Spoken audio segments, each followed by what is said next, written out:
Stick around. Here's Nickie Nix, Rise Above Dehumanization on Freedomizer Radio. God bless. He's not me. Yes, I am. I'm much taller. No, you're not. You're fatter, though. No, I'm not. We're the same. We're not the same at all. Yes, we are. No, we're not. Yes, we are. I'm greater than, lesser than, and equal to the universe. You know, I'm greater than it because I can contain it in my mind, and lesser than it because that's obvious, schmuck. And I'm equal to it because I'm of the same atoms it is. And I always say that what that does for me is connect me to everything and make me a part of it. I earnestly believe that it is all one spirit, all one energy, all one beat, and there are just these different manifestations of it. Because of that, I feel very safe in the universe. I feel very comfortable and very at home because it is only me. And hey, it's only me. Remember that? Hey, it's okay. It's only me. Well, that's what the universe says to me. Nothing of this shit can scare me because hey, it's only me. No fucking problem. So everything that exists is everything that exists. I am everything that exists. So are you. The more you realize that, the more you open up to the full infinity of who you are. We all want to help one another. Human beings are like that. We want to live by each other's happiness, not by each other's misery. We don't want to hate and despise one another. In this world there's room for everyone, and the good earth is rich and can provide for everyone. The way of life can be free and beautiful. But we have lost the way. Greed has poisoned men's souls, has barricaded the world with hate, has goose-stepped us into misery and bloodshed.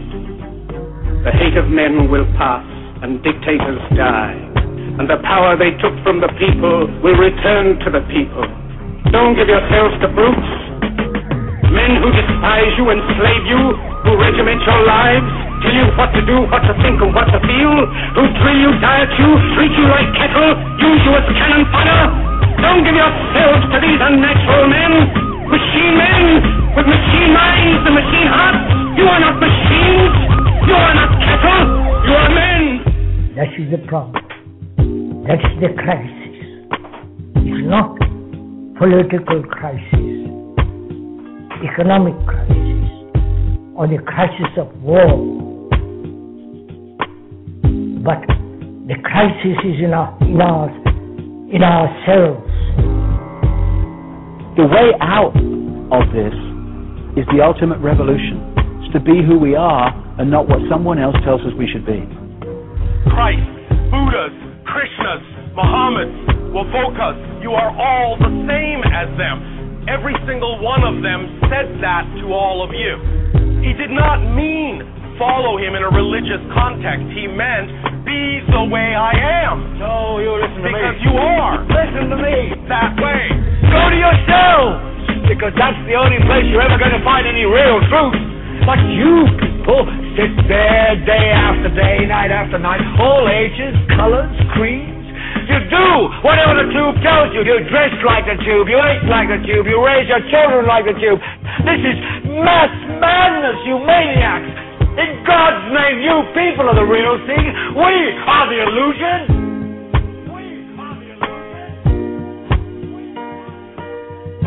We have created this society, so we are responsible for that society.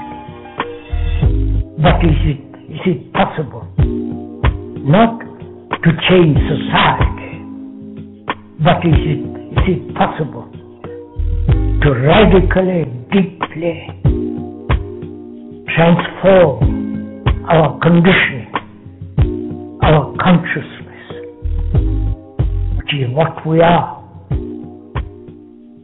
Is it possible? Hello, Freedomizers. Nickie Nix here with you as we rise above dehumanization on this beautiful Wednesday afternoon. And like the clip just said, is it possible? Is it possible for us to realize, I don't know, we can get out of this control, but hey, we definitely have someone here with us that can help in that regard, especially when it comes to realizing consciousness, self-exploration, and seeing the control grid the New World Order definitely has imposed upon this society. We are joined now by James Gazay. So hi, James.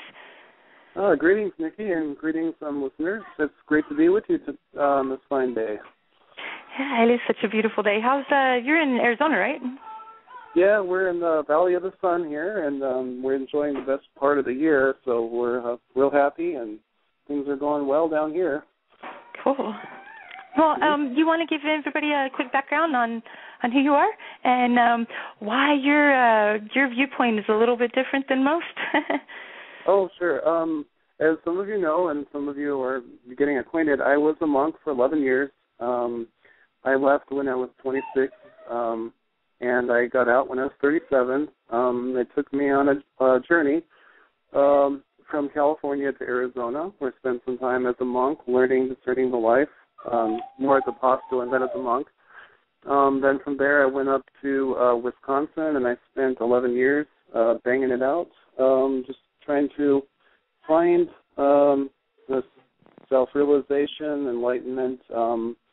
My story is unique in the regard that I decided to try to practice continuous prayer and reach a level, or to actually go through a level of asceticism, which asceticism is just a fancy word for self-denial, on every level, as far as restraining the will and getting the carnal part of ourselves out, the part that restricts spiritual freedom. And through that process, I came to some discoveries, painful and joyful discoveries about life. And then after I served my 11 years, I decided I wanted to go back to the world and to live my life with what I had gained there and possibly share some of my experiences to help all of us along our journey. Very, very cool. And with the acceleration of the New World Order efforts and plans that we see, especially the last few years, that definitely gives you a quote-unquote fresh perspective, you know? Yeah, it's just even, it's still earth-shattering. I mean, I've been out of the monastery for, just a little over 2 years now. And the enormity of the changes that have happened in every area, technologically, socially, politically, even in the world of fashion and music, in the art world, it's just amazing to see some of these changes that have occurred and that continue to occur, and it seems to be speeding up. I don't know if it's because of technology, but things are just moving at light speed. Yeah, and one thing that people I think are afraid to do these days is actually look to themselves, face their own demons. We are entertained. We're put in front of TV. Our mind is numb. Most people don't even read anymore or at all. So most people can't even face their own issues, much less the responsibility of those around them. It's a shame because I've heard this cliche recently, and I'm sure everyone's heard this, but become the change you want to be is so important, and I think that reflects on what you're saying because, really if we're trying to battle the New World Order, we're trying to bring some sanity back to life, and we're trying to establish, little satellites of communities or what have you. We really have to go inside and do the inner work because you can't really change anything else unless you yourself are becoming the change that you want to see, like that cliche was saying. And it's very well said. I'm not sure who came up with that, but I've always I've liked that, hearing about that saying. And one thing about having so much time as a monk is you definitely had time to look at yourself. I mean, you faced your demons long ago.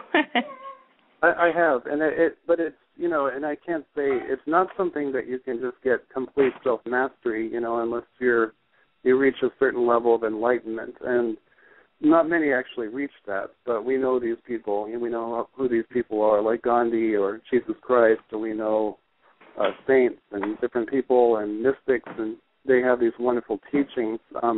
It's a very rare thing to obtain that level of enlightenment, but we can all achieve some level of it. We can all go within and fight that inner battle because, yes, it's painful, but it's also very rewarding because you're also made a resource for others to help and also to be helped by them, to be blessed by others and see their development and be able to really have a unique discernment or insights into the world so that you can help people, because in our times we live in such spiritual poverty, and we're just now seeing the materialistic ego of society crash and burn. So I think we're really moving into some very exciting and perhaps dangerous times. Very, very much so.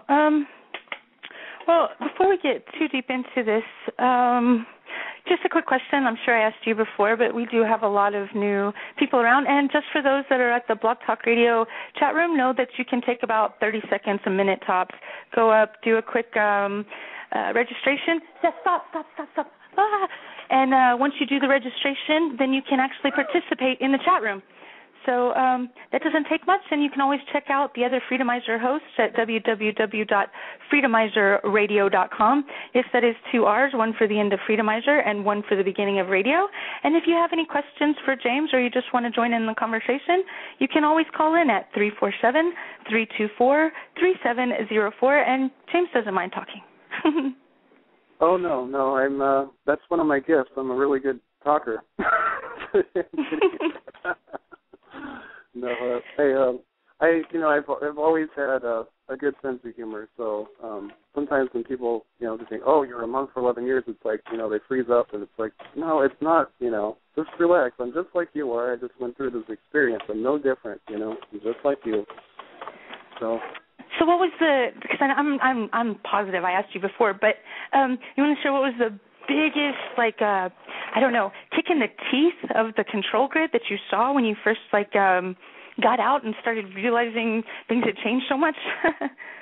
Oh, one of the first things I noticed coming out as far as the big kick in the teeth. Oh, boy. Well, there's so many, but I think really it was just the idea of technology just coming out and not being, very familiar with computers and Internet. Just kind of contemplating in my mind coming out, what could be the good benefits of Internet and technology this way, and what could be some of the, the bad parts of it. And so I kind of thought about both. I think this is already well established. I mean, you can get a PhD online without even going to school. There's so much vast amounts of good information if you go to the right sources and authorities.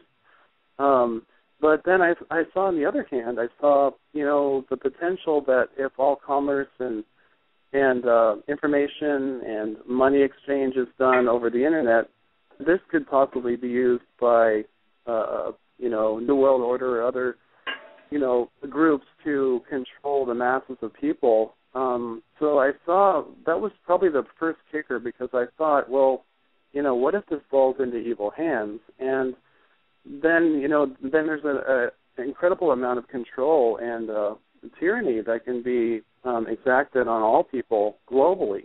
And so that was my first big kick in the teeth, as I just saw the potential that, and believe me, I love the Internet. I love learning everything. I'm always learning new things, and but it's just that was probably the biggest one, right off the bat. And I just kind of saw through it, and it's, even at the beginning of the Internet revolution in the 90s, mid-90s, I guess, just seeing where that could go and the potential for both the good and the bad. Very much so. And James and I may not agree completely when it comes to our spiritual nature, but it definitely allows people to experience that in themselves, and that's a good thing, because not everybody sees things or perceives things the same way, and it's very important for us all to find our own paths. And that's this whole idea, is go out, read, research. That is something that we all need to do more, is read. I wish more people would read. You should read every day. I mean, it is so important. And turn off the TV every now and then. Seriously, spend some time, even if just in thought. Spend at least a half an hour on your own, just so that you can process your own issues that you have to go through. I mean, as opposed to paying a psychologist and having them tell you how evil and bad you are, Come on, there's not much good in rehashing bad things unless you're working through it yourself, because what works for you is not going to work for the next person, Well, and I think that's the whole benefit, and we throw these terms around, good and bad, and that's an interesting discussion itself. That could be a whole other show probably, but what's really good and what's really bad. I mean, things that happen in your life, you can be, you can take anything in your life. The analogy I would use is like I have a compost bin in my yard.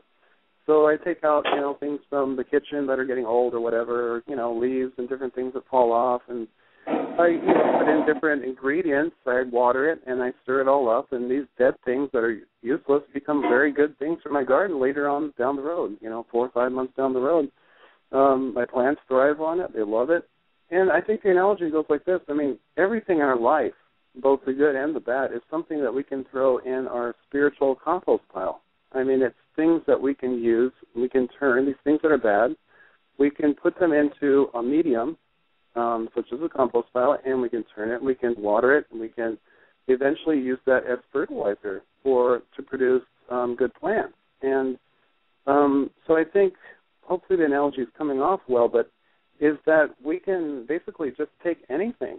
So when people say, "Oh, this is bad, this is good," well, use it, whatever it is. If it's something bad, look within and say, "Wow, how can I benefit from this? How can I?" Maybe it's like, "Well, I won't do this again," or maybe it's like, "Okay, I didn't see that about myself. Maybe there's something in me that's causing this stress or this person to get mad at me or this kind of thing," because it takes two to tango, and that's why it's sometimes I found I do better with more of a stern teacher than I do with a nice one, because the stern ones always made me work hard, and they could always call my number. And of course, at the time I didn't like it and thought it was painful, but man, what kind of an education I got because of that, And so I'm grateful to this day for some of my monastic teachers, and they were pretty tough, a couple of them. So, but they taught me how to think and how to think critically, which I hadn't had that skill. I didn't learn that in high school.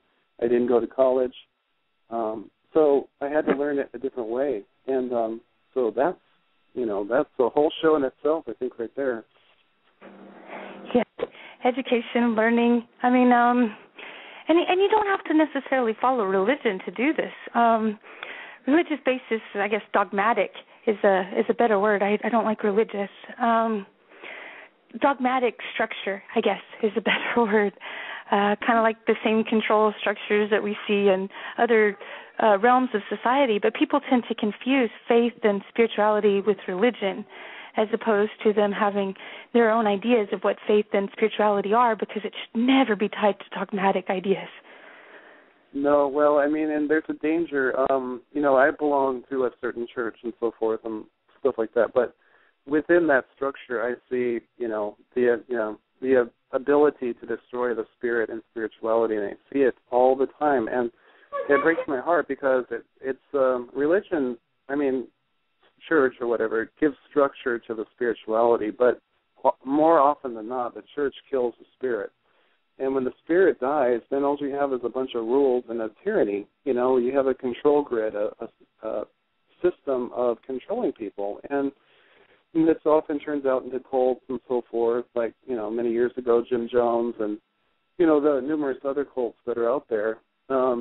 But it's a sad thing because the whole message, for me, Jesus Christ is one of my favorites, and his whole message was about spirituality. It was so beautiful, and they constantly misunderstood him, constantly, called him, didn't like him dealing with, publicans and prostitutes and harlots, and, his parables were about the Gentiles, and he was glorifying, Gentiles for doing this and that, and the Jews and the Romans hated him for doing that. They said, no, we're the chosen people. And he said, no, his message was different, and his message was a spiritual message. And that's really the most important thing. I think meditation and continuous prayer are the most important tools we need in our life today, because we're in a situation where there's a lot of encroaching darkness, and if we don't keep ourselves lit up with love, faith, and hope, and peace, and a sense of connectedness to others and to whatever we worship, if that's God, or if we're on a journey of inner enlightenment with the essence of the universe, whatever your path,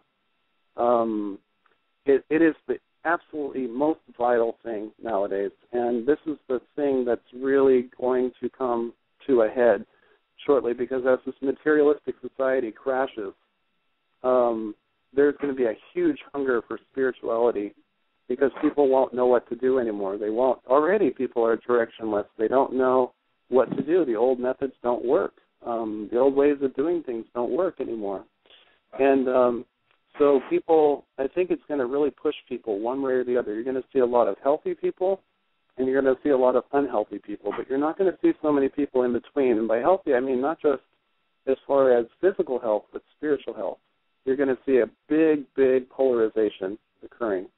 You just mentioned something that most people tend to ignore. There is a connection between mind, body, and spirit.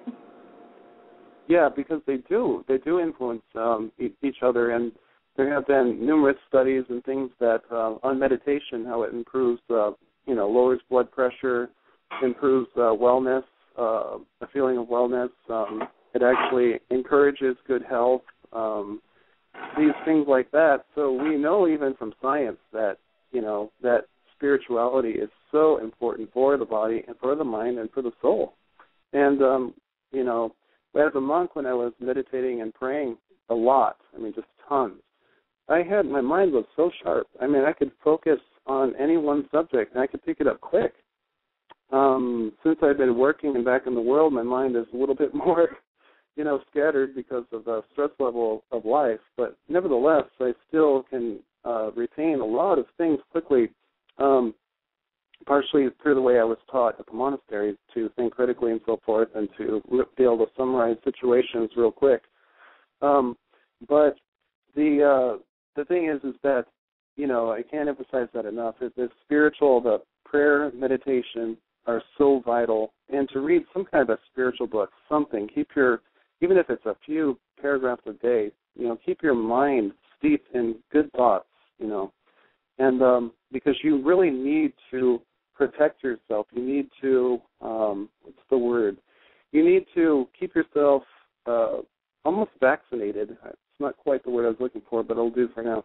But vaccinated against the darkness, against the despair, against so many externally disturbing things occurring in the world.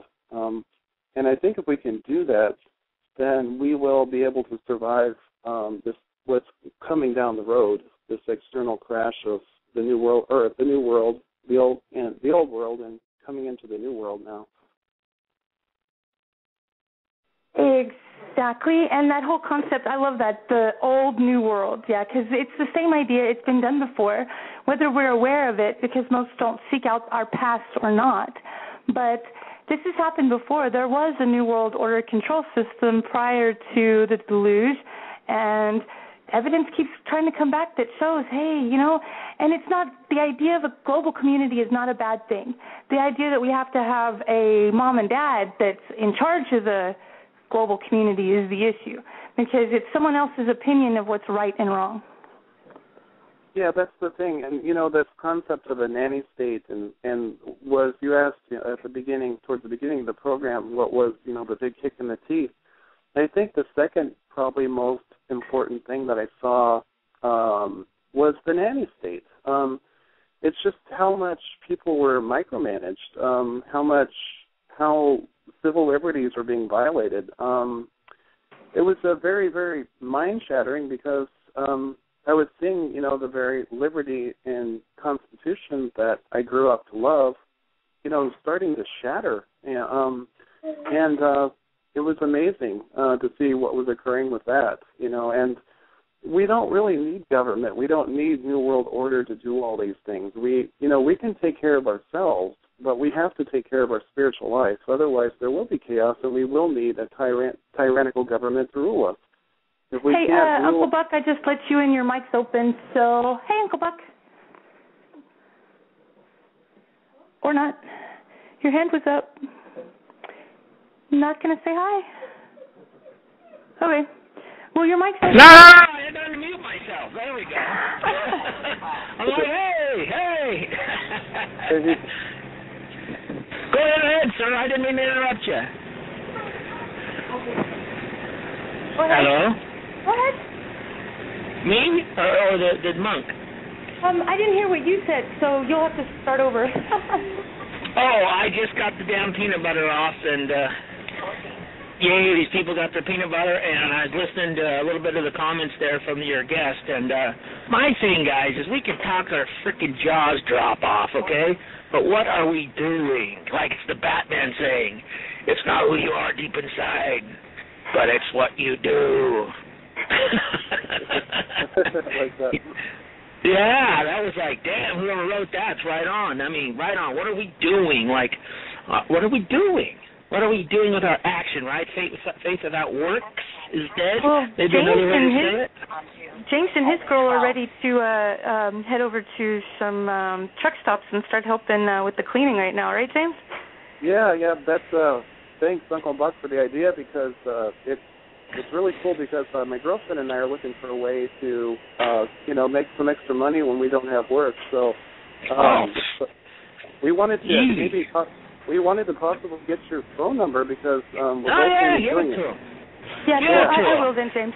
See? And I'll just say this, guys, I could do this tomorrow in any of these towns I'm in right now, and that day you'll walk away between anywhere from $300 to, let's say, a terrible day, maybe $50. Terrible day, right? There's none of them around here, okay?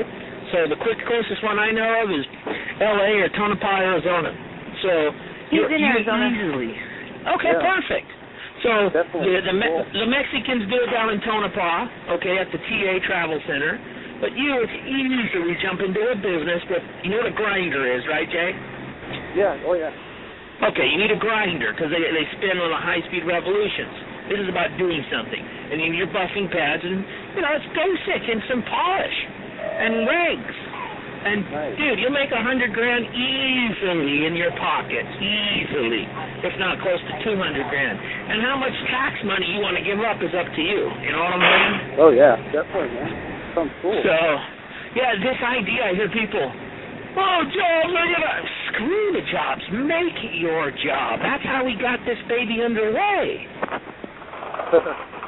Right? I heard a guy call up Alex Jones this morning. He's like, I haven't been out of work for 2 years. I'm like, you lazy son of a gun. The only reason you've been out of work for 2 years is because you had put nothing together in your own head. You got the slave mentality. Hey, wow, I just lost my train of thought. I was going to tell you something. Oh, yeah, okay, in the chat room, Uncle Buck, there's a person on there named Farley, and he's just talking about Candy being so awesome, so I had to say that. He loves the movie Candy is King, but yeah, it came from a guy named Farley in the chat room, so I had to share that, but hey. Like Chris Farley and John Candy. Well, because Uncle Buck. Gotcha. I'm like, what? Yeah, right? Gotcha. Well, thanks. And, but that's it, guys. What are we doing? Like, I hear the bitching all day long and this, and I'm always looking for solutions, right? Yeah. So what are we doing? Yeah, I mean, we can sit there and talk back and forth on networks all day, but what are we fucking doing? Pardon my language. Sometimes an expletive works. And, get back, that day we had ideas for businesses to empower people. Because when people have money, they feel better because they can provide for their families. So, we don't want anybody feeling good about themselves. That just, promotes dissidence and, independence, independence and being your own boss. And, that's really un-American, We can't have that. Well, actually, guys, we do want people, and I know what you mean, feeling good about themselves, because if they don't, and they don't have jobs, they become like the people in Egypt, right? Because they don't have work. So, right off the bat, one business I had was pressure washing. I bought this pressure washer, right? And I used to go to people with stucco homes that the dirt would, splinter up around the house when it would rain. And they get this ring around their house. And I'd wash it off, and then I would remove paint. I had a real high-pressure pressure washer that would remove paint. And I did all kinds of things. Then I said, these car dealers, hey, they need their cars washed. How can I go in there and get, a spotless wash? I had to have a filter. And it's like, I bought a pressure washer, and I sold the little business to a guy, and he loved it. But there's so many things you can just begin doing. You don't need that damn permission. And then if some dude comes and says, you need a permit? Well, okay, great. What's a business permit? $30, but don't buy it until they catch you. You know what I'm saying? Yeah, no doubt. Yeah, I hear you there. So like, just what's a need? Here's another need. You know, people hate to go to grocery stores and do grocery shopping. Do the grocery shopping for them. You know, get on a schedule. Say, hey, you're a caregiver, right? You already do that kind of thing right now. Yeah, but to multiple houses. I'm just coming up with ways to where, you know what, guys, that's how our country kicked ass in the beginning. We were all entrepreneurs. We really were, most of us. We wanted entrepreneurship because it gave us empowerment to, you know, quote unquote, the American dream, right? Yeah. Exactly. Now everybody wants a fucking job. I want a job. You cussed once, now you can't stop, Uncle Buck. I'm sorry? Square one. I mean, we're really back to square one because that's like you said. That's where we began, and that's where we're coming again. And now we have to be innovative. We have to be entrepreneurs. There's no other way. There's the old ways of getting jobs that doesn't work. Yeah, I agree. Like, I was just parked across the street, had this really tight packing situation, had to, like, jackknife it in there to get my freight off, and he's got a metal shop. Asked him how business was out here in the Bay Area, California. He said, it's touch and go. But he started complaining about all the, regulation. And I said, yeah. But I looked at his stuff, and he had, like, stuff that cut metal and welders and big sheet metal cutters, and I go, ooh, this guy's doing something. Like industrial still. That was cool. But what I'm saying is window washing business. Start a window wash. Everybody needs their damn window washes. Stores, whatever. Or security. Start a security company. It's just on and on and on. The idea of me filling out a job application, not that I'm any better than anybody, but it scares the hell out of me. I would be depressed if I filled out a job application, because you get into this train of thought and you're like, dude, I love the freedom. So I share that with you guys because I want you to catch that spirit of our forefathers, and it feels good. I mean, it does. It feels good. So call me anytime on the truck polishing business. I mean, I paid down in Wildwood, Florida, $200-some to have them polish my truck as far as the paint. So, definitely will. I definitely look you up because we have some other questions too we need to ask you about, but we're really wanting to do it. So it's a great idea. Yeah, and Wise Ready, we're going to do, like, sometime, if not this week, then next week, we're going to do another show where people come up and give ideas so we can make money as opposed to having to do the whole corporation thing, and live by their W-4 tax laws. I mean, come on. There are other ways. Not everybody's aware of them, so we're going to have a nice little, get together and everybody just throw out information, whatever comes to mind. We're going to have like a big little round table sometime this week or next week. Cool. Nick. Thanks for letting me blab. I appreciate I'll shut up and let you guys talk and I'll listen.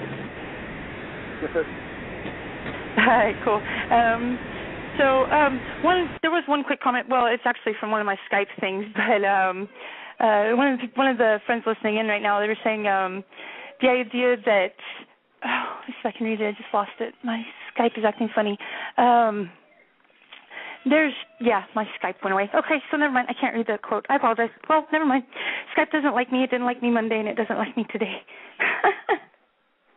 But hey, James, I mean, seriously, it's like you're one that after being a monk for so long, I mean, work is seriously not an option. I think a lot of people today are so lazy, they're afraid to actually do something.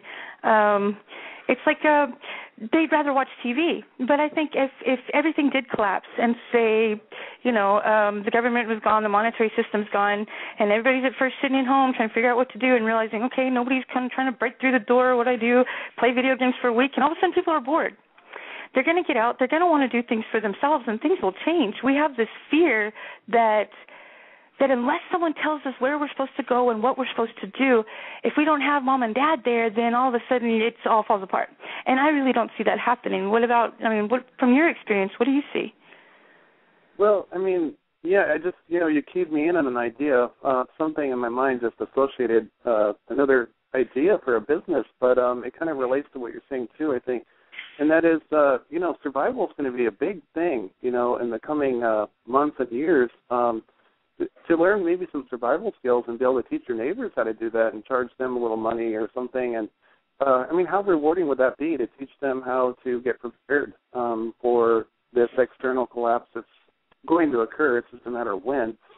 But I don't know. I mean, that thought just keyed into me when you were talking about that.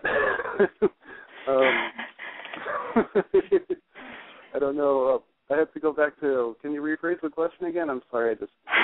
No, it's all good. Not a problem. Because it's the top of the hour. I got to take a quick break, anyways. So why don't we do that, and then we'll come back at it. So you want to hang in there, of course? James, you going to hang in? Oh, yeah, I'll be here. All right, perfect. Just had to ask. I'm being nice. So, Freedomizers, we're going to be back with you, of course, with James Gazay, an ex-monk, although, once you go into something like that, do you ever truly become an ex at something like that? I mean, that's okay. And like him, I'd give anything to be like a professional student. Just spend my time just reading right now. Anytime something interests me, that's what I would like to do. But that's just me. So, Freedomizers, hang in there. I can never find the ads when I need to. Okay, we'll be right back. Hang in there, Freedomizers. Hi, folks. CT here. I want to talk to you about a great preparedness resource, tomorrowsharvest.com. Whether it's an economic collapse or nature's fury, there's no feeling more secure than knowing that your loved ones will be well fed. If it's time to bug out or just camping with the family, Tomorrow's Harvest offers high-quality, cost-effective, and long-term smart food storage. Get your free sample. The choices are great. From blueberry pancakes to the cowboy chili, no one else has the meal variety of Tomorrow's Harvest. They also provide other survival necessities. Check out the various packages and customize your meal supply. Remember, there's no reason for fear today when you're prepared with Tomorrow's Harvest. Go to www.tomorrowsharvest.com and tell them you're a Freedomizer.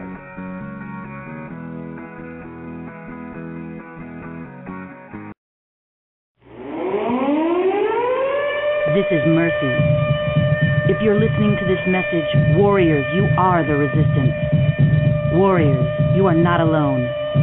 There are pockets of resistance all around the planet. We are at the brink. Read about it in The Sovereign, newspaper of the resistance. Available now at newsstands everywhere. The Sovereign is a monthly 24-page tabloid newspaper featuring incendiary content about life during wartime in the age of Obama. Warriors, keep to date every month. Remember to read The Sovereign, newspaper of the resistance. Available at newsstands everywhere. This alert... Listen to The Rude Awakening with Knucklebones on Freedomizer Radio, Tuesday and Thursday nights, 10 to 12 p.m. Pacific. New World Order and related topics, callers and chatters are always stars of the show. Come participate on the air. When all else fails, it's a variety show. Check out The Rude Awakening. Charlie Veach on Freedomizer Radio. And it's good to make the connection with you, Travis, at Freedomizer. And I hear big station. You're one of the biggest kind of alternative resistance radio shows. So it's an honor to be on. You don't have to thank me. I enjoy spouting my extreme propaganda over the airwaves to all these innocent, malleable minds out there. And we're going to have to come to the grips with the fact that they told us exactly what they were going to do. They wrote a document called the Project for a New American Century. Don't ever say I didn't warn you. That's about all one can do. Anything these creatures tell, the opposite is probably true. But every day their grip is getting stronger. We must not prune the tree of evil any longer. Every day the tyrant's getting closer. Will you sit back and watch or do what you're supposed to? What can I get with 2.3 trillion? When does a citizen become a civilian? When did the heroes morph into the villains? How can two planes powderize 3 buildings? These are questions that could get you murked, politically, socially, physically put into the dirt. Many swear that there's some kind of conflict of interest within. The conflict depends upon what you're interested in. You can chant 9/11 was an inside job all day until you say the Mossad and pay closer their attention to Flight 175 and the odd cylindrical pod beneath the fuselage. Then it's 2 plus 2 level addition after you factor in the flight termination systems. Then flash back to the cash the good rabbi stole, September 10th style, right down the rabbit hole. What can I get with 2.3? You can get unlimited corporate news. What can I get with 2.3? You can have any mercenaries you choose. What can I get with 2.3? You can steal a couple million souls. What can I get with 2.3? You can get everything under control. The missile they hit the Pentagon with was not an act of randomness. It murdered accountants, bookkeepers, and budget analysts. That side of the building was retrofitted prior to this to withstand bomb blast, the nickname the catcher's mitt. If that don't give you some kind of clue why they blew the mortar, maybe you should take some medication for your new disorder. If buildings are burning, don't ever trust a news reporter with 267 stories of gruesome slaughter. Don't ever mention Dubs Akeem and trillion stolen, much less missile equipped Boeings, even remote controlling with System Planning Corporation International. The folks that see if you got some buildings you like to crash into, but that's impossible without the proper capital. That's why I'm asking you what you would do with unimaginable wealth. So much money you can't delve in it, enough to buy 10 presidents and 12 senates. What can I get with 2.3? You can get unlimited corporate news. That's right. What can I get with 2.3? You can have any mercenaries you choose. All night. What can I get with 2.3? You can steal a couple million souls. Indeed. What can I get with 2.3? You can get everything under control. Now that's greed. What can I get? What can I get?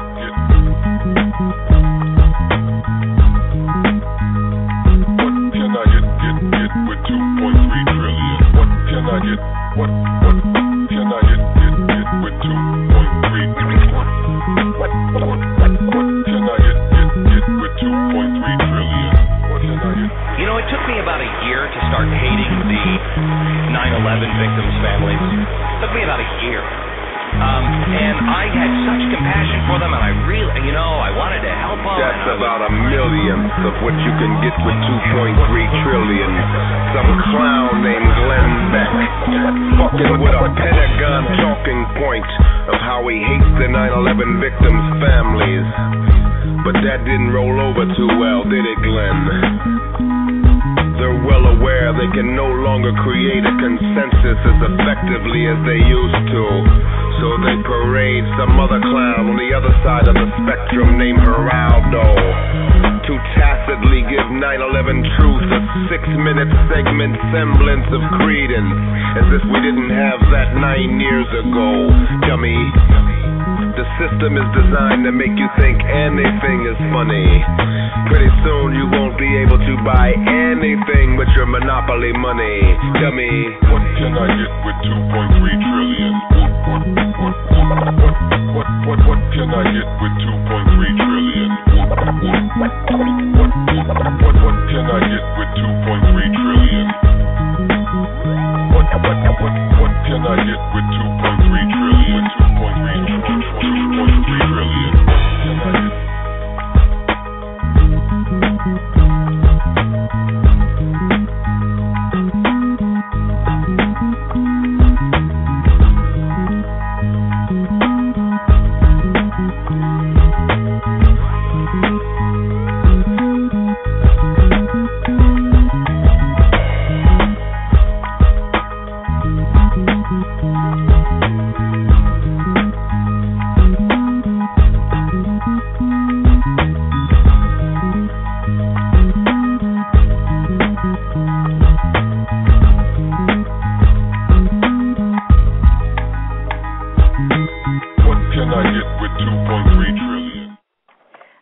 Freedomizers, we're back here with you, and James, your mic is open as well, so hi.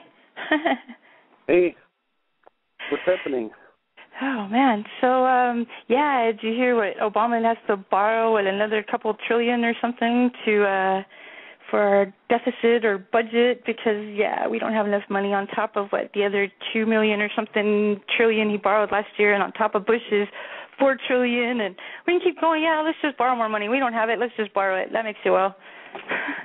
I know, isn't it ridiculous? What do these numbers mean when you get into trillions? I mean, it's absolutely ridiculous. I mean, it's a joke. I mean, Rumsfeld losing $2.3 trillion We don't know where that money went to on the day before 9/11, and then we have the 9/11 incident. Very interesting coincidence and events, don't you think? Well, yeah. Plus, there was a bunch of illegal bank transactions alone that went through just minutes just prior to the planes hitting the building. So it's just, it is odd. But yeah, Glenn Beck, dude, what a shill. That's all I got to say. What a shill. I'm not even going to go there. I think you know what tree I'm going to climb up with that one. Oh my yeah, God. well, I'll say it straight out. He really is. Anybody who, dude, what he did to Deborah Medina alone just makes me want to kick him in the ass. But that's just me. So, hey. I remember that too, and you know, I jumped on the Medina train. I checked her out thoroughly. I researched her thoroughly because when I text somebody, I really have to know they're genuine. And if there was anybody during that time that was genuine, she would have been a great governor. And just she really would have been. And he got set up. I was so upset. I was supporting her. I did a bunch of stuff for her, and yeah, I was really upset. And so many people pay attention to Glenn Beck. It was just a complete setup. It was just, I don't know. It's what Alex Jones said, you know, Glenn Beck took money and, you know, he didn't, you know. So, I mean, he sold out early, apparently. Oh, I know. And the guy, he is just slimy. I mean, he's got CIA written all over him. I don't know. I can't really prove that, but I suspect that. Yes, get your butt back over here now. And, but yeah, he trash-talked her. Man downstairs. Now stop it. He trash-talked her on the radio program. I remember listening to her being on the program, and he talked to her with absolutely no tact, like she was a dumb dog. Get inside now. No more. Get in here. And just accusing her right off the bat. I mean, I've never seen such a cold, spineless person ever do that to somebody, you know, on radio, you know, this big wig. Anyways, no love lost between Glenn and I, that's for sure. Oh, seriously. Okay, hang on. All right, there's Uncle Buck. Hey, Uncle Buck, sorry, I was trying to get back to the living room where the switchboard was, but you're on. Oh, I thank you for always being so nice to me, Nickie. Thank you. I got a question, though, for both of you. Thank you. Is this money, right, this borrowing this money, it's all fake? We all agree on that. Hello? Oh, I'm sorry, I lost the question. Can you restate it? Okay. Yeah, sure. Do we all agree the money is fake? Yes or no? Yes, because it's fiat currency. It's just paper. Right. I mean, it's right. divorced from the gold standard, so what does it actually mean, you know? Right, right. It means whatever we think it does on some level. Right. So if they're printing it and it's all fake, what does it matter, these numbers? Isn't it rather just, it's a mirage. Hello? Oh, yeah, it's a mirage. So I just go, if it's all fake, who cares if it's 10 trillion, 50 trillion, 500, quadrillion? Who cares? It's fake because they got together and said, this is what we're going to use as money. These, I always say, purple golf balls. So what does it matter, Jay? That's why I can't ever figure that out. It's James, by the way. It's James. James, I'm sorry. Oh, no, you can call me Jay. That's fine. Call me, just don't call me dog. No, I'm kidding. Surely, don't call me Shirley. Yeah, that's my question to you too, Nick. What does it matter? It's fake. And they're printing, or they're making the purple golf balls, right? Yeah. That's what I can never figure out. What does it? Well, isn't this all?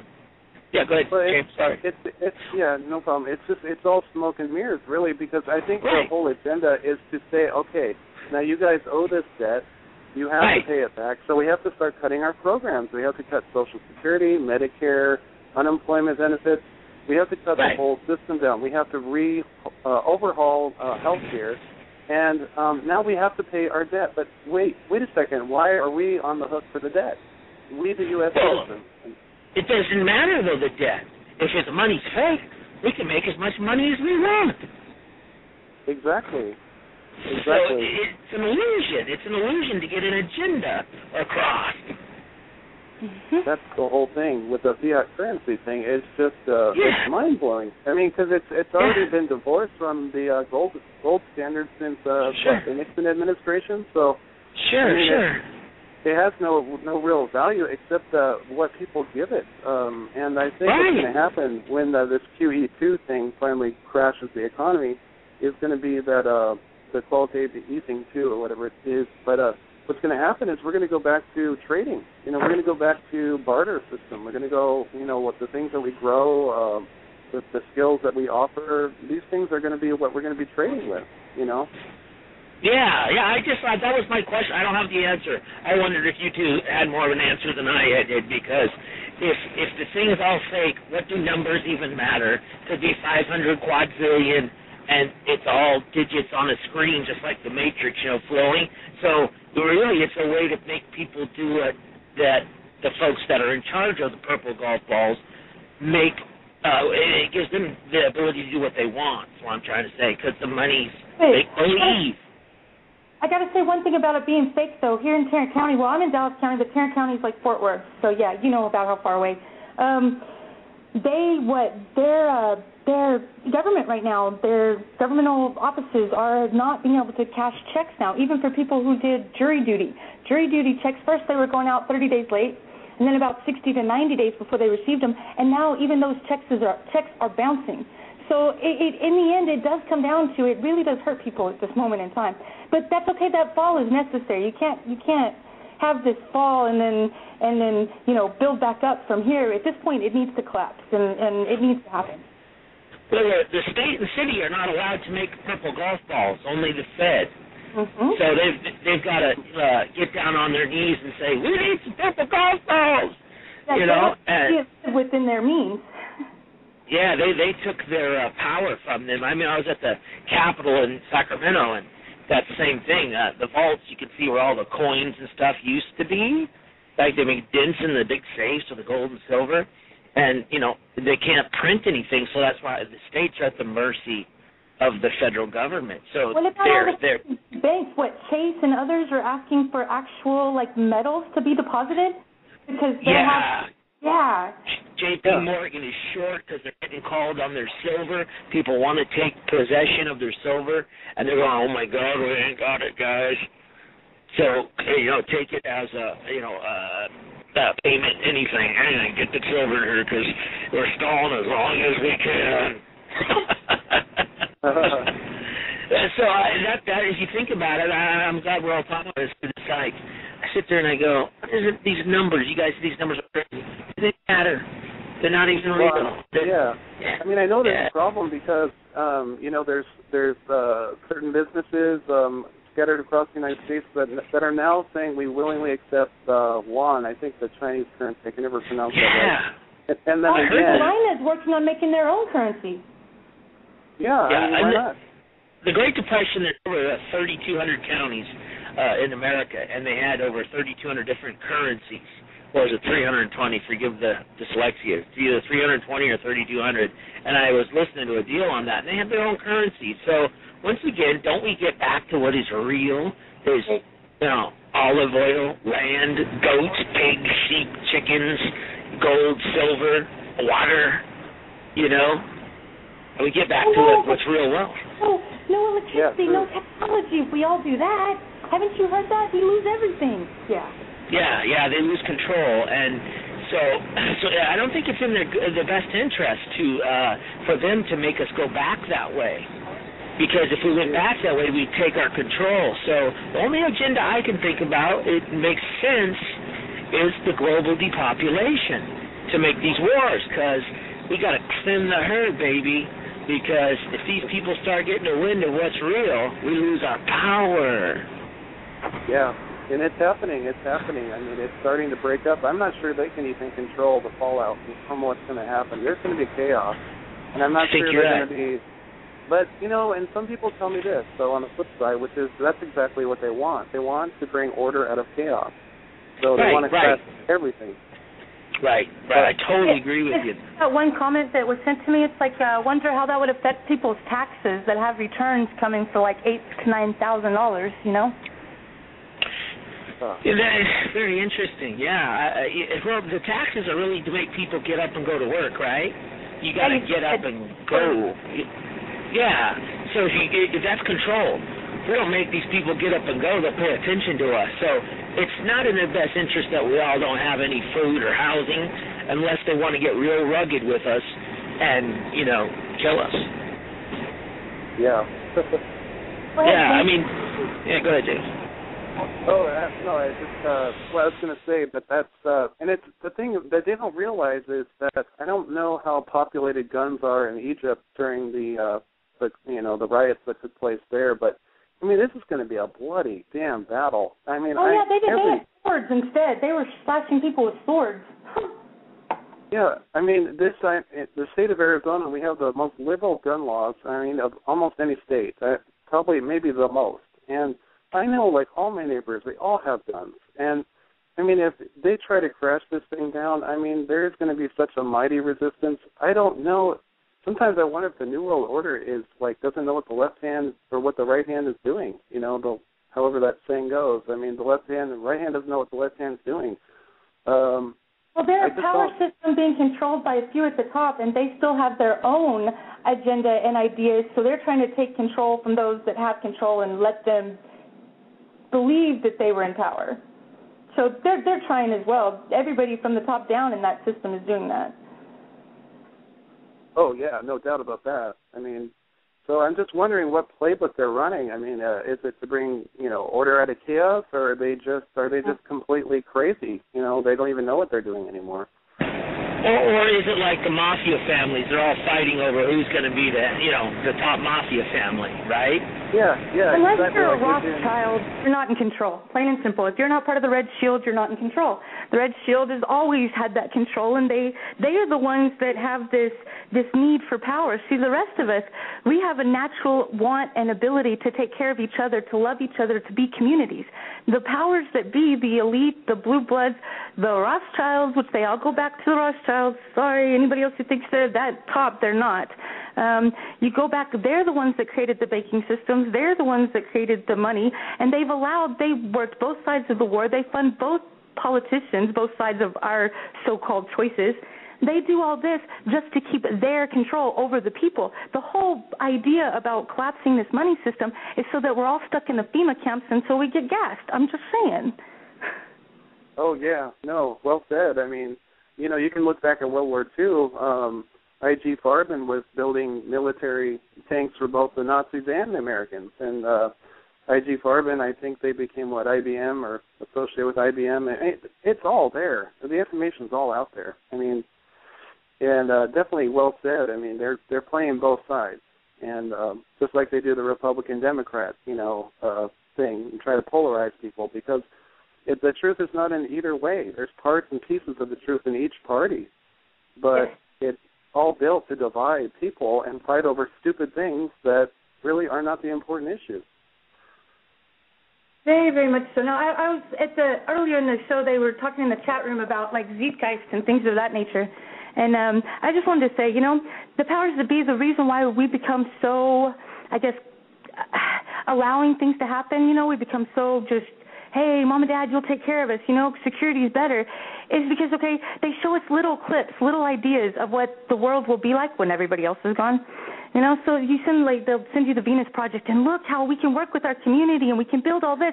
But what they don't tell you is, this is what's intended once everybody else is gone. It's still not for you, but you're okay. Okay, no, that's cool. They're working on it. So all of a sudden we become complacent and we step back. But the ideas that keep getting put forward by these rich elites is nothing more than you just seeing the future so that you're calm and you don't do anything about it. Because that future wasn't meant for you. Just saying. Oh, yeah. Yeah, man. That's totally true. I mean, it's exactly. They just want you to be complacent. They want you to kick back and let someone else do it for you, whether that's big government or big sis or, big sis going to protect you, big government's going to provide for you when you're, when you're poor and afflicted and, you got health problems, no problem, we'll take care of that. There's a big price to be paid for that. You become a slave of the system. And you also become, lethargic about independence, like Uncle Buck was talking about, starting your own business, being an entrepreneur, Yeah, and guys, we're getting into the thought of post-humanism, the cyborging us, basically. A lot of talk on that in the sense of, as they change our DNA through the food and our thinking abilities. Nickie's always talking about our junk DNA and, the Borg, so to speak. They actually would really love, that's like the ultimate control. And I think there's a lot of talk. According to commercials, all of a sudden, look at this beautiful woman, half naked but half machine. Well, I'm all for that. I'm all for the step fertilized. I'll take 5 of them. You can right now. They even touch and have emotion. Apparently, they've even built children at the moment. It just reminds me of AI, but. All this is meant to allow you to accept the disconnection so that you still don't interact with those around you. Instead, here's a machine. They put you in front of a computer. They put you in front of the TV. Anything that's not real. Yeah, that reminds me of... I'm sorry. It reminds me of Beyonce dancing. The guy's watching a flat screen, and she walks away from his living room because he'd rather watch the flat screen with Beyonce on it instead of her in reality. The commercial that's out there, if you guys haven't seen that. What commercial? Oh, which one? It's Beyonce, and she's the folks that are sponsoring her tour, Sanyo or something like that. She comes out, and this guy's sitting in his living room. She's all dancing, boogieing, shaking her booty, and all that. And he's like not paying attention to her. He's watching her on the flat screen, and she's like, oh. And she walks away because it's more lifelike on the flat screen than in reality. I did see that. I did. Now I know what you're talking about. Yes, I did. That says it all. Exactly. It's reinforcing the whole hey, the AI or artificial intelligence is, hey, it's better, man. You don't have to go out there and do it. And, it's all in the same genre. But it's interesting, too, because you kind of touched on, how foods and GMOs and different things like that are changing the DNA, and God knows what the hell that stuff is doing. I've tried to understand how GMOs work, and it's really complicated. Yeah, you don't even realize the effects until you avoid it altogether, until your body clears from it, and then you see what it truly does. But hey, it's at the half hour, so I got to take another quick break. So, guys, y'all gonna hang in there? Yeah. Cool. Put y'all on mute for a second, and let me find my ads. I've been walking around. It's such a beautiful day. We keep walking in and out. So, Freedomizers, y'all have to hang with me. I'm never quite prepared. But that's just me. Hang in there. You are listening to Freedomizer Radio, where Freedomizers freedomize freedom.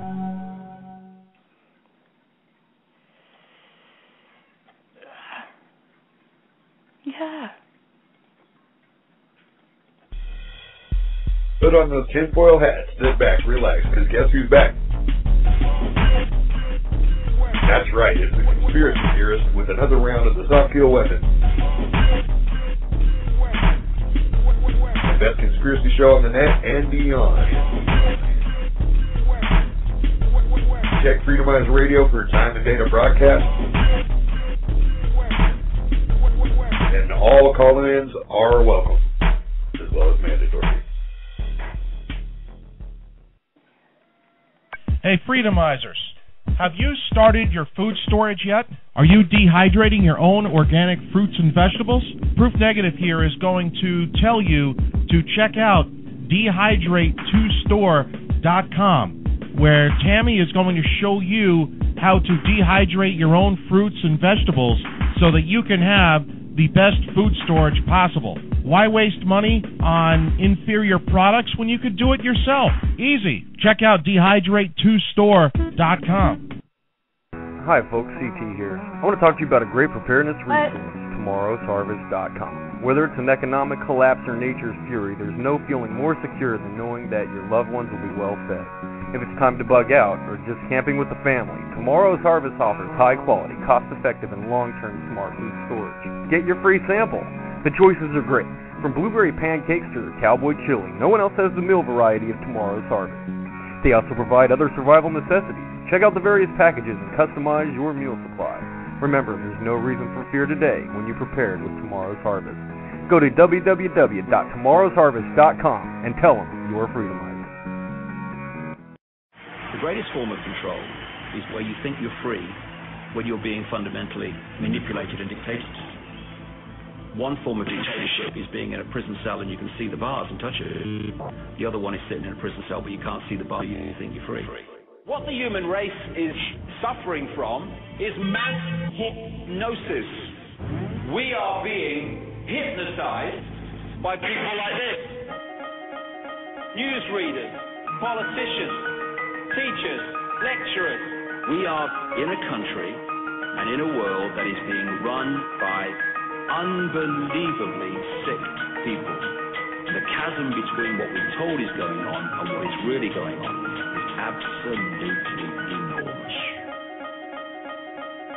It's like we all know what's going down, but no one's saying shit what happened to the home of the brave. These motherfuckers, they controlling us now, and no one's talking about how they made us all to be slaves. And everybody's just walking around, heading the time to wanna wake up to a dead in the grave. But then it's too late, we need to be ready to raise up. Welcome to the end of days. Everybody is slaves, only some are aware that the government releasing poison in the air. That's the reason I collect so many guns in my lab. I ain't never cross-slipping, never underprepared. Yeah, they shade sign on me, they display it proudly. George Bush, the grandson of Alistair Crowley. They want you to believe the lie that the enemy Saudi. The enemy ain't Saudi, the enemy around me. It's fluoride in the water, but nobody know that. It's also a prominent ingredient in Prozac. For real?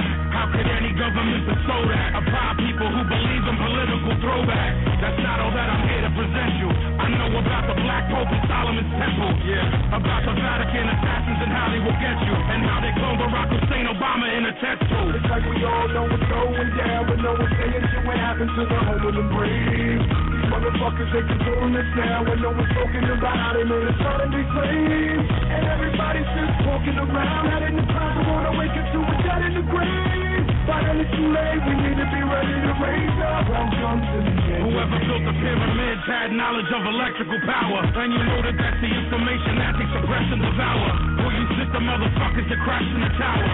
Who you think that made it turn into ash in an hour? The same ones that invaded your own. The ones that never told you about the skeletons on the moon. Yeah, the ones that poison all the food you consume. The ones that never told you about the Mount Vesuvius tomb. The bird flu is a lie, the swine flu is a lie. Why would that even come as a surprise? Yeah, the polio vaccine made you die. It caused cancer and it cost a lot of people their lives. And y'all know about Bohemian Grove, how the world leaders sacrifice the children in robes. Lucifer is God in the public school system. I suggest you open up your ears and you listen. It's like we all know what's going down, but no one's saying shit what happened to the home of the brave. These motherfuckers, they controlling us now, and no one's talking about how they made us all to be slaves. And everybody's just walking around, heading the time to wanna wake up to a dead in the grave. But then it's too late, we need to be ready to raise up. Welcome to the end of days. The greatest hypnotist on planet Earth is a oblong box in the corner of the room. It is constantly telling us what to believe is real. You can persuade them that what they see with their eyes is what there is to see. Because they'll lack in the faith of an explanation that portrays the bigger picture of what's happening. And they have. All right, Freedomizers, we're back here with you. You got Nickie Nix as we rise above dehumanization. I'm going to bring back in James, and we actually have another caller from, I believe, Skype. So talk ARF. You're with us, and you've got James here, too. Yeah, this is Ronald in California. Anyway, I like listening to shows.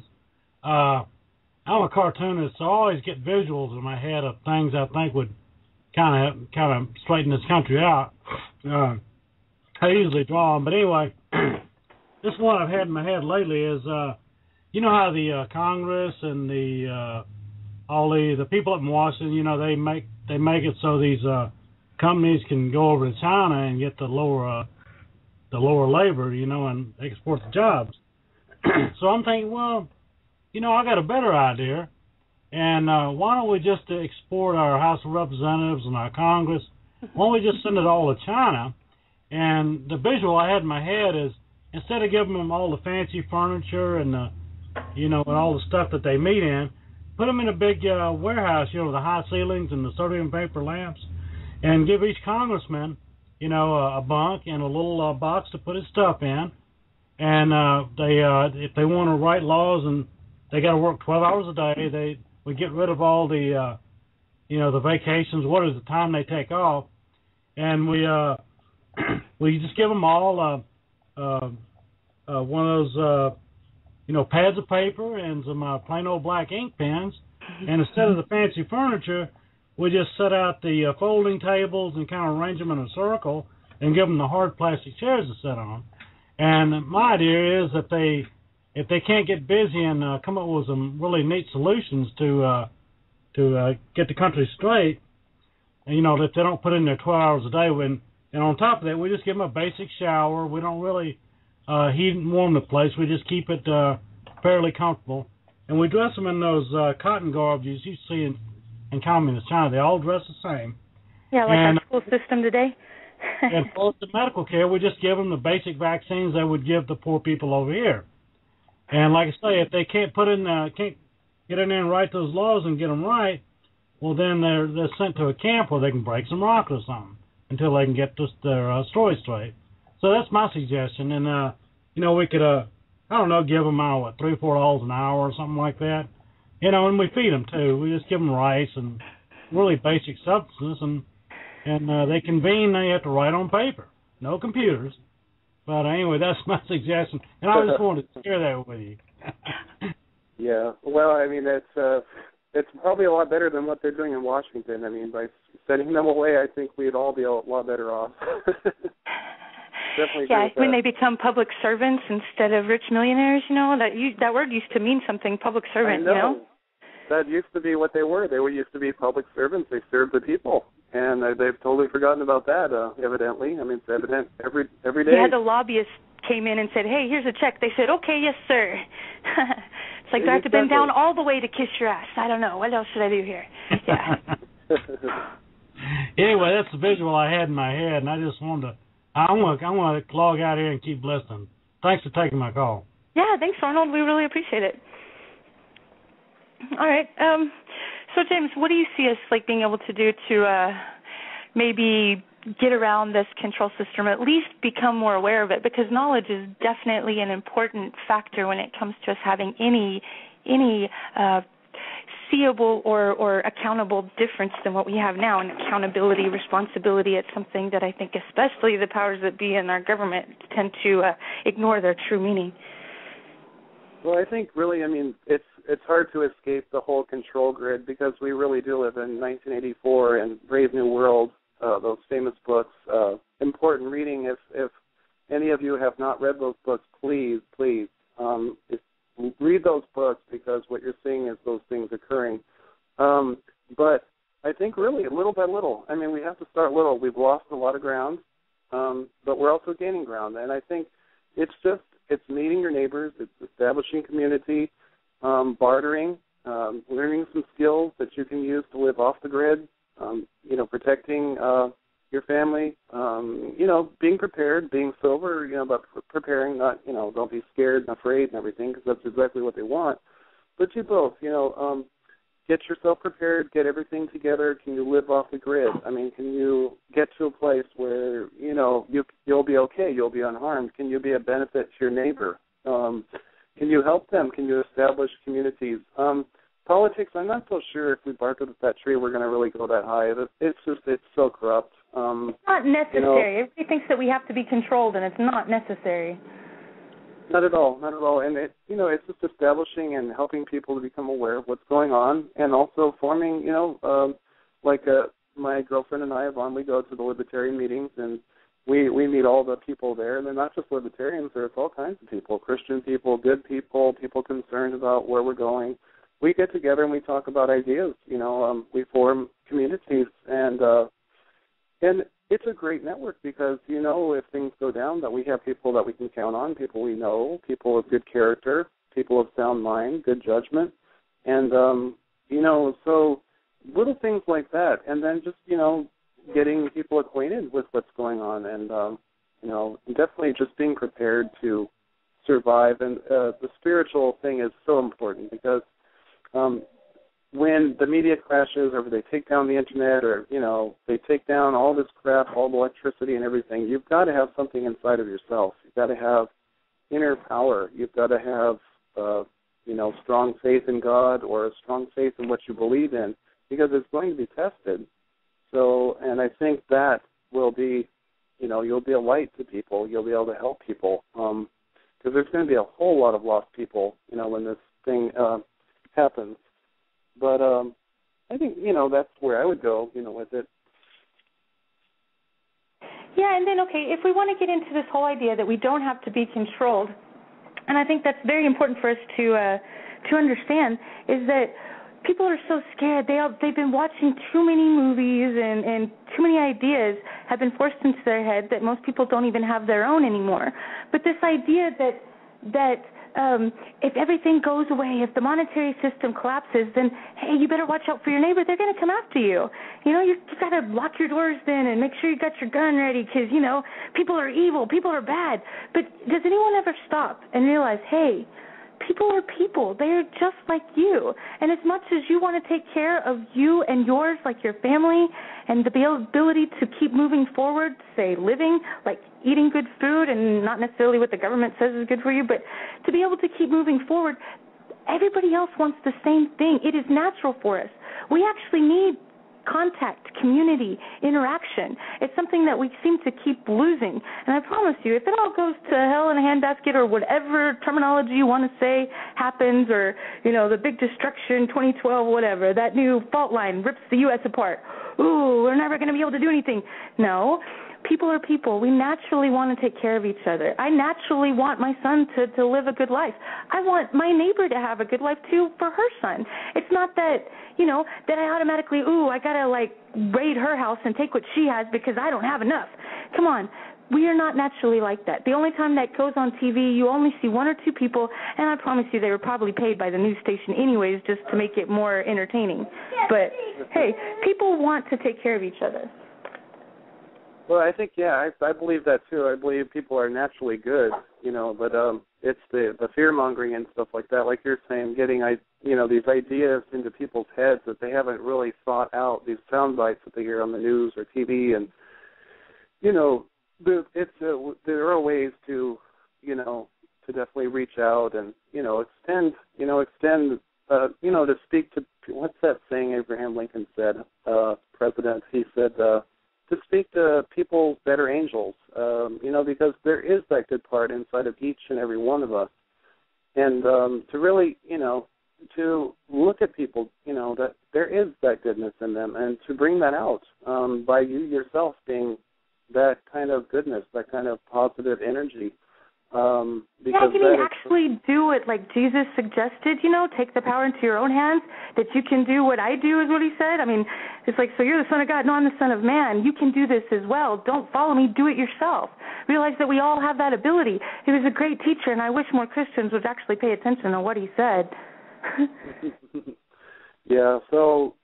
It's definitely, it's there, it's a spiritual kingdom. It really is, and we all have it in our hearts. It's all there. Everything that we need is within, and it's just tapping into it. It's mining, the inner universe, and going within, and that's how, these answers are going to come to fruition, I think, is we have to really delve in, go inside and be that light in the world, be that open, friendly, caring, parental, person. For all people, I don't mean parental in the sense of being authoritarian, but just being, a lover of all people. It's a good thing. It is.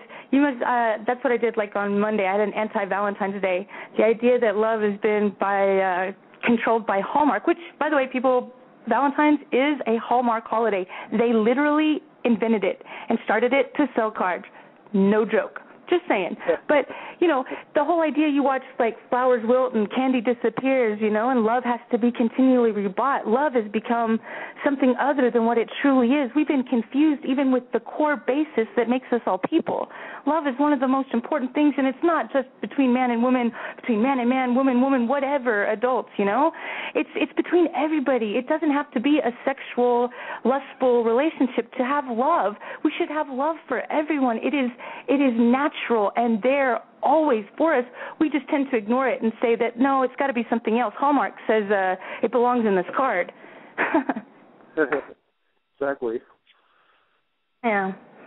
But we need community again, and it's not that hard. And say, just like if you go to a store and they don't have what you like, The whole idea of capitalism is if you don't like it, you can go somewhere else. You can find what's necessary. If it's not done the way it needs to be done, if it is genetically modified, which it should be labeled and you should be aware of that, but you can walk away. We used to know the people that grew our food so you could actually speak with them. You can't go to the store and say, hey, what did the growers do to this? It doesn't work like that unless you go to a farmer's market, at least not anymore, not very often. And we used to know everybody, because if you're going to put something in your mouth, you better know what it is. I mean, hell, people used to actually spend time, if their kids were going to go somewhere, they knew who the hell they were going with, you know? They knew their parents, they knew where they would be, what time. But now what? We got cell phones, so nobody asks, oh, whatever, just keep in touch. Yeah, be disconnected. And we haven't been able to keep in touch. Everybody's lost touch. Yeah, that's largely the case. The technology, you know, has really insulated a lot of people, many people. And I remember, I'm old enough to remember, you know, the 80s, you know, 70s, 80s, and things were different. I mean, you went out with your friends, you did things, you were invited into people's homes, you shared things, you did things together. It's a very, very big contrast now, because that idea of community is really being attacked by, you know, the New World Order.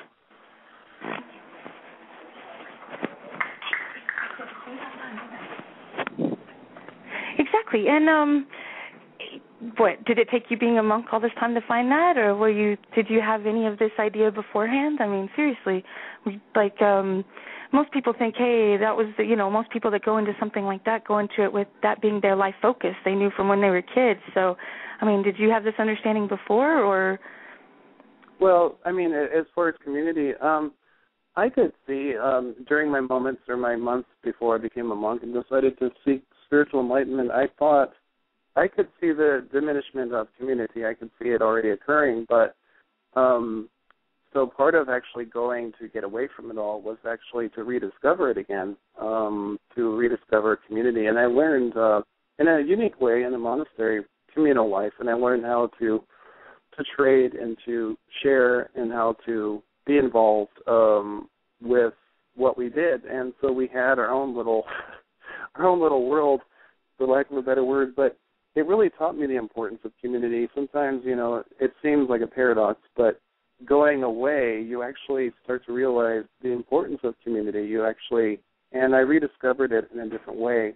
And it was kind of in a way, it was a spiritual, I don't know what's the word, socialism. It's a loaded term, but it was a good form of socialism. I'm not a socialist by any means. Well, it's like the idea, how can you love someone else if you don't love yourself? So how can you know someone else if you don't know yourself? Exactly. It's so vital and so true on the spiritual journey, because then, you know, you can know yourself and you can know others. You can feel compassion and empathy for others. You can understand. You can wish them the things that you want in your life. You can wish them success. When I roll down my street coming home from work, I'm looking at my neighbors and thinking, man, I wish them the best. You know, I want them to be happy. I want them to be well. You know, I wave to them and smile. Because if they're happy and they're smiling, then so is everybody else around them. That makes your life better too. It really does, and it improves everything. And then when I see them, if I go for a walk or I go for a bike ride, and you know, happen to stop and say, hey, how's it going, man? And this and that, and they tell me what's going on little by little, and you know, it's important to take an interest in people around you, especially where you live in your own little location, because it just builds bridges and people feel comfortable and you know, they feel honored. We should, you know, really respect everybody. You know, and it's positive energy, and that's what it is. It is seriously a wave. And if anybody doubts that we are affected and we affect the world around us, have you ever seen pregnant women close to a full moon? They, you know, the tides, like the water of the earth, it tends to activate it, and a lot of women will go into birth right at the full moon, and the hospitals have an overload of pregnant women going into labor, always on a full moon. And that in itself shows that, like the tides, everything is connected, and when the moon comes and we're 70% water, like the earth, again, showing how much we are definitely from this planet, whatever you believe created us, whatever, we definitely belong here. This world is ours. Just saying. So the world's about 70% water, so are we, and, you know, when the full moon comes, yeah, the body responds because we do have that much. And now there's those new tests that show that if you focus on water, even just positive thoughts, it can change the pH balance of the water. So if we have an effect just by thought on water, and we are 70% water, and so is this earth.